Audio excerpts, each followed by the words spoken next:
incwadi yezihlabelelo. Ihlabelelo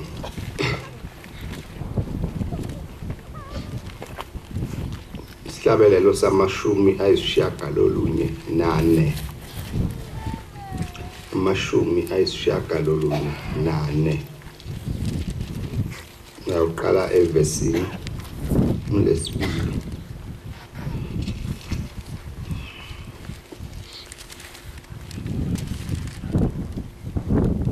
Mawuziphakamise wena mahluli wezwe, ubuyisele phezu kwabazidlayo umvuzo. Jehova koze kube nini ababi, koze kube nini ababi bethabe na? Baphumise bakhulume kabi bezibonga bonke abasebenzi kokubi.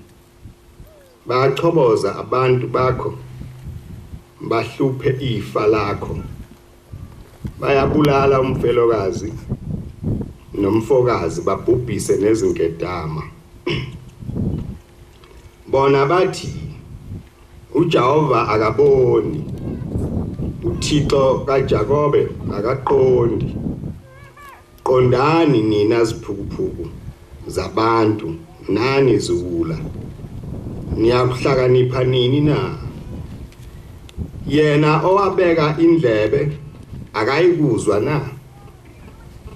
Yena owenza iso akayukunaka na?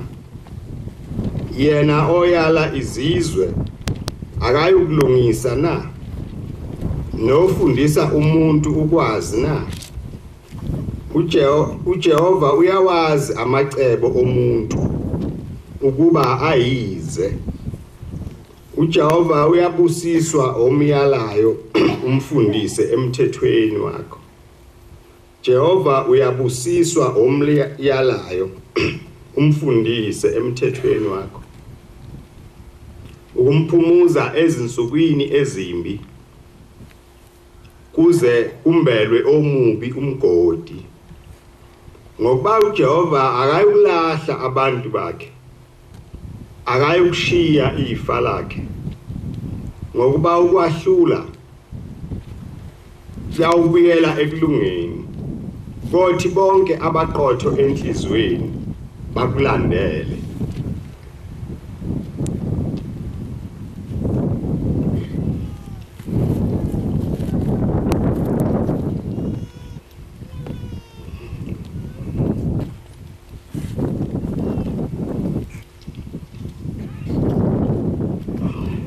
Njengoba silapha nje, uNkulunkulu osibizile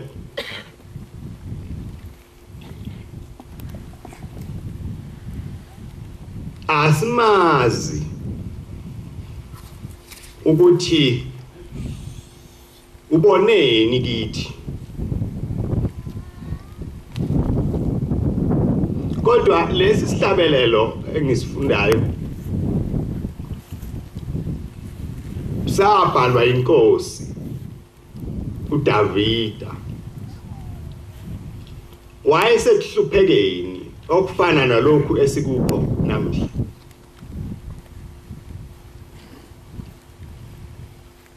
uNkulunkulu wathuma inceku yakhe uSamuel, indoda nje endala. Wathi hamba ngiyakuthuma uye emzini kaJese, ngoba bengibekile uSawula ngamenza waba inkosi phezu kwabantu bami. Kodwa akawagcinanga amazwi ami. Ngakho ke sengiyazisola ngaye. Angisafuni baqhubeke abe inkosi yabantu bami. Akaze amtshela uSawulu ukuthi uyawufike agcobe bani. Uma esefikile emzini kaJese, noJese kwayikuyindoda esindala wayesethi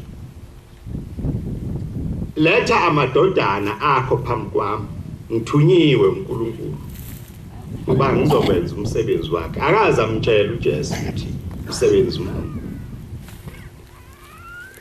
wawaletha ke amadodana akhe amadala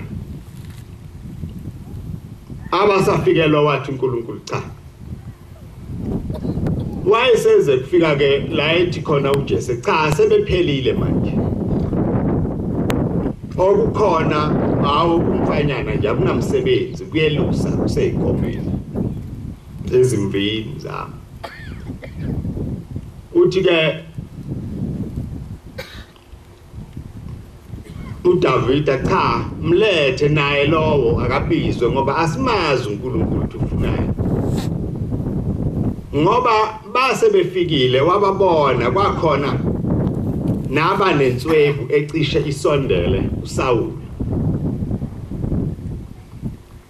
athi mayengena lowo abesethokoza uSamuel acabanga ukuthi ke mhlawumbe kuzawuba yilo engithunywe kuyo ngoba uyafana nalenkosi uNkulunkulu athi angigcobe akwaze kwaba njalo uthe uma ifika ke lo mfana qhamuke ekweluseni wayesethi uNkulunkulu uyeke lo engithuma kuye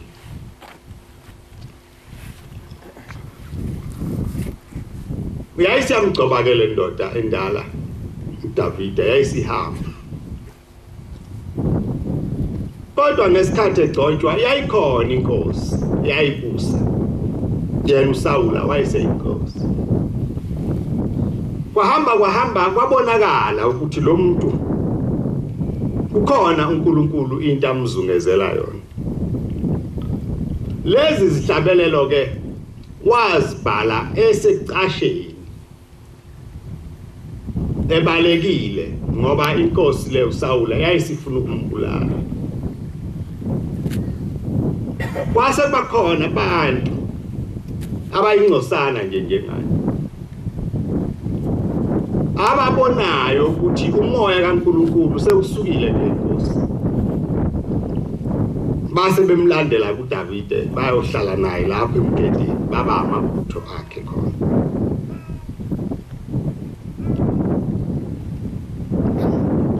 lezi sihlabelelo ke wayebalisa ngaso uNkulunkulu ziningi izinto ezazimenza abe njalo ngoba laba bantu ayihlezi nabo babehlele emgedeni endaweni engenakho ukuphumula babenganakho ukuphumula okuphelele ngoba babefisa ukuba uNkulunkulu ababuyisele emzini wakhe eJerusalem lapho isihlalo sakhe sobukhosi wayesibeke khona kodwa uNkulunkulu akazange abalahle abantu wahlala nabo kuyo leyo mgede ababehambe behlala kuyo wabondla baphila wabaqinisa wabapha isibindi lesi uNkulunkulu unperson amen akekho lapha phakathi kwethu umuntu noyedwa okhona ngisho ingane ekhona lapha phakathi kwethu uNkulunkulu usifakile lesi sibindi ngaphakathi kwayo wasifaka isibindi emadodeni namadala wasifaka emakhosikazi naseyintombini sikhona so kuba bonke abantu abala bafise ukumlwela uNkulunkulu ngakho bonke abangase bakwenze kodwa abantu abanjengathi uNkulunkulu usebenza ngabo ngomthandazo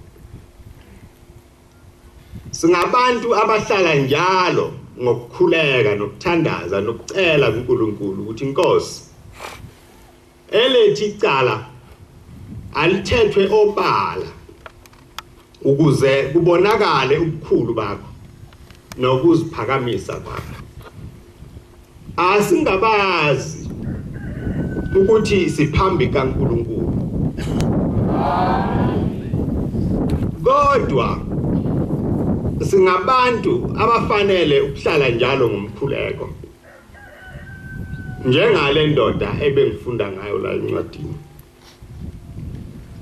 Eyayibalisa kuye uNkulunkulu imbuzo ukuthi lezi izitha zakho Nkosi ziyawuhlala zikholosha koze kube nini?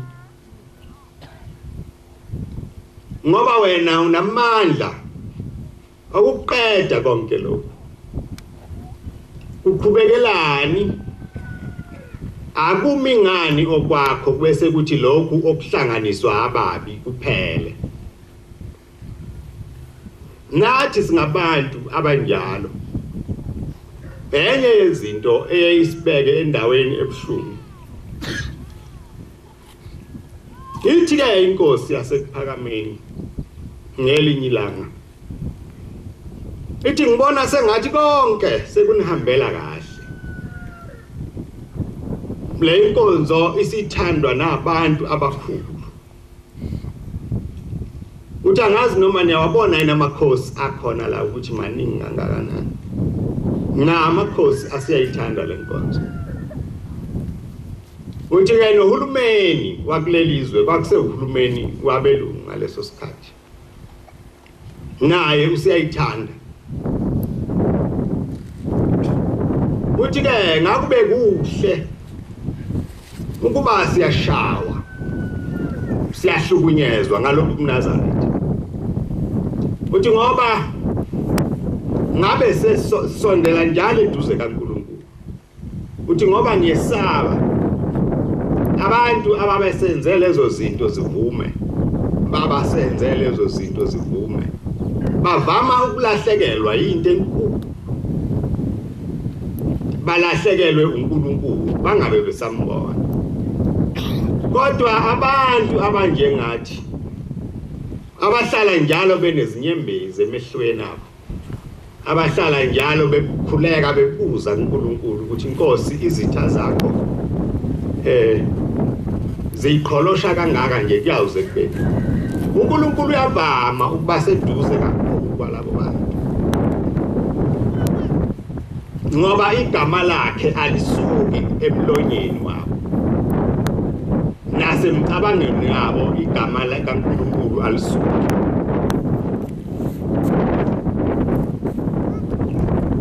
Lapha sihlala khona nalapha sihamba khona kuyesinda.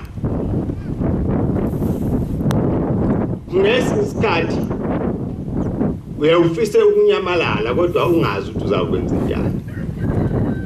Bakhuluma abantu yonke into abayithandayo phezulu bakho. Yehle kabuhlungu. Kodwa ekugcineni uye ungabi nayo enye into ongaphephela kuyo ngaphandle kokubiza igama likaNkulunkulu. Ukuthi Nkosi uyabona yini? Uyabona yini ukuthi singabantwana abasosizini? Uyabona yini ukuthi singabantwana abahluphekayo? Nkosi uyabona yini ukuthi siyethukwa ngegama lakho? Ngoba asikho isono esinaso. Njengoba silana nje asikaze sihlangane eminyakeni noma emibili noma emithathu eyedlule. Sihlele ukuthi ngelinye ilanga siyawuhlala kanje. Lokhu kuba khona kwethu kanje kuhlelwe uNkulunkulu. Wahambe esicosha ngabanye esikhipha entweni enkulu kakhulu. Ebesithi masiyibuka sibone ukuthi ayinganganto ekhona phambi kwabantu. Nathi sithokozile siyiqhenya kakhulu ukuthi leli bandla likhulile manje. Leli bandla likhulile manje. Amabandla amaningi awalutho kunathi. Sahlala kulombuso omuhle kangaka. Senza konke esikuthandayo. Singaboni. Akekho ayibona phakathi kwethu. Maba bekhona babeyincusana kakhulu. Abaningi babengaboni lutho. Babebona ukuthi kuhle nje. Sihlangene sibaningi. Yini siyaswele. Akukho lutho esilifisayo olungenzeki. kanti asiboni ukuthi lapha phakathi kwethu lokhu kuningi uNkulunkulu akubuka ngehlo lokusona kuningi uNkulunkulu akubuka ngehlo lokusona ngoba okuningi besikwenza bekungahlanganisela utho nokujabulisa uNkulunkulu bekungahlanganisela utho nokondla imphefumulo yethu bambalwa kakhulu abantu abebesakhumbula ukuthi kuzawukwenziwani lapha size sibabaningi kangaka sibabaze lokuningi yini sihlanganiswe yini lena esibothile yasiqoqa yasibeka ndawonye kwagcina uNkulunkulu wethu sekukuningi akwabe kusaziwa lutho olunye ngaphandle kokuthi sibaningi kwaphenduka kwawuyena uNkulunkulu lowo okhonzwayo kwakhonzwa ukuningi baningi ke oNkulunkulu abaye babekhona phakathi kwabantu ngesikhathi uMose ephuma eGibhithe nabantwana bakwaIsrayeli uNkulunkulu ababemkhonza kwakuyiKhenani kwakuyilona zulu lapho bazi ukuthi siya eKhenani yona into eyinkulu kuphela emqondweni wabo babe ngenandaba nemithetho eminingi nokuthi uma sifa siya kuNkulunkulu noma cha masifikile nje eKhenani kulungile abafikanga bonke labo bantu bafika bayingcosana kakhulu abaningi baphelele endleleni ngoba kwathi noma uNkulunkulu esehlisile imithetho yakhe abaze bayinaka banaka kuphela indaba yokuthi thina esikwaziyo kunye siyeKhenani kwayilona zulu lelo nathi bese singabantu abanjalo abangasayinakile indaba kaNkulunkulu asebenake indaba yobuningi kwa ubuningi bekuyilona zulu lethu esiyakulo saphokophela ukuba sibe baningi sakwenza konke sashumayela naseyitimeleni nasemabhasini sikhuluma ngobuningi ukuthi thina sibaningi kanti asinakile ukuthi uNkulunkulu yena mningi yini phakathi kwethu manje njengoba sesihlangene kanje ayisalikhulumi lolo limi ngoba alupho phakathi kwethu sikhuluma indaba kaNkulunkulu ukuthi uShembe wayezokwenzani phakathi kwethu ngoba babekhona abefundisi ababephuma ezikoleni befundisiwe lokufundisa kwenziwa yini uNkulunkulu athume uShembe engelutho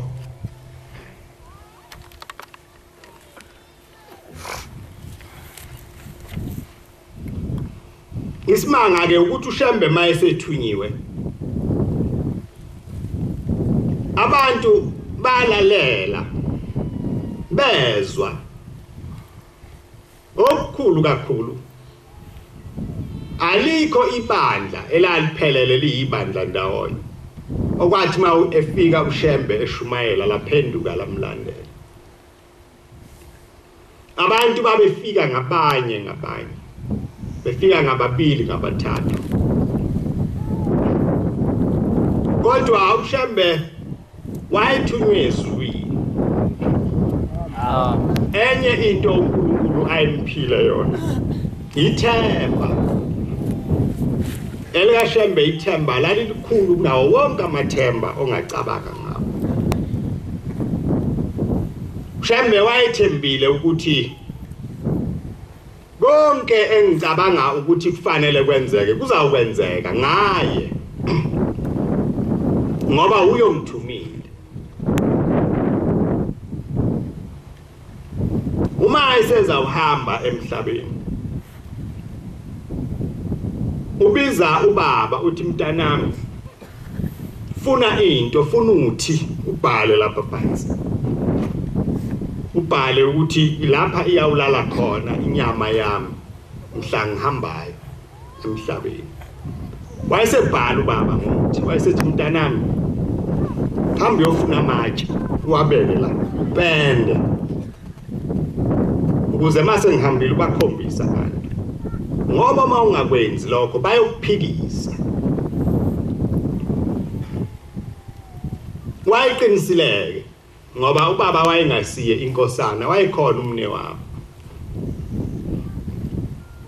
ngesikhathi esefikile emkhayideni efika ubaba mkhulu esethuka akekho umuntu wamnakayo bambuka nje bangaba namsebenzi naye ngoba akasiyi inkosana noma sondela eduze kwabo wabafica benza abakwenzayo akekho wakuyekayo abantu bokuqala ahlangana nabo egcekeni wafika kumi umlangeni umfundisi wakhe ubaba mkhulu omkhulu wayesuka le entabazwe la ubaba mkhulu ayiqhamuke khona umfundisi wakhe ubaba mkhulu ayemthuma izinto zakhe eziningi wamfica emi noJan Dube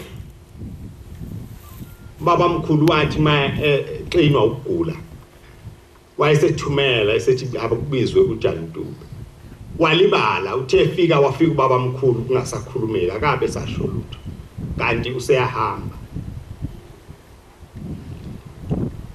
maye bafika ke bafika labantu bamile bayaxoxa bahleka babambelele la uthi baba ngase ngiyethemba ukuthi mhlawumbe lo uthi baba ukuthi bekhulekile ubuye wavuka laba abantu bakhe ngeke bahleke kanje kanti kwenzeke into enkulu kangaka maye sefika kubo akaza asho ukuthi basekukhuluma umlangeni wajawo nkosana dela siyakulandulela uyihlo akasekho uthi baba ngazi ukuthi ngizawuthini ngoba kanti indaba inkulu kangaka kodwa labantu ngibafica bayixoxela bayihlekela nje ngathi akwenzeke lutho wathi mayithi uyahamba la egcekeni wafica amadoda ebasile osinyama udliwa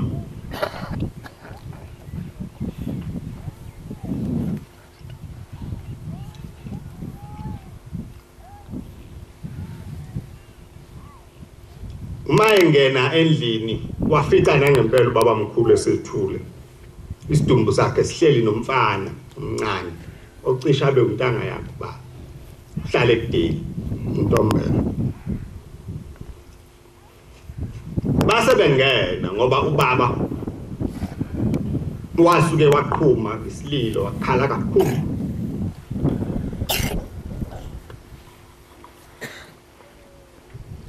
base kukhuluma umthembu uNapoli wathi wenzani thela uyihlo ngenyembezi wawungazini ukuthi uyihlo nawe uyofa njengabo bonke abantu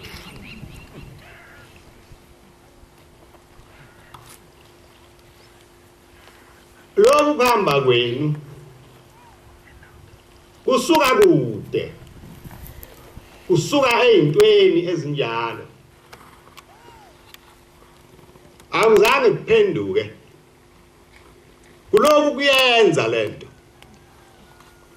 ukuyenza kwayo kubuhlungu ngoba kuveza inhliziyo zabantu ukuthi abantu bahleli noShembe nje bahleli kanjani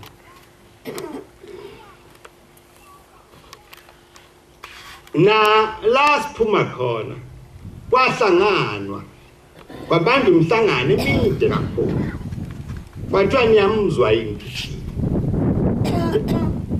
uthi lo ozemba kwakhe akazi ukwenza konke lokhu yena besenzela khona manje kanti nina niyiphukuphuku yini wathi ubaba esisiza esixwayi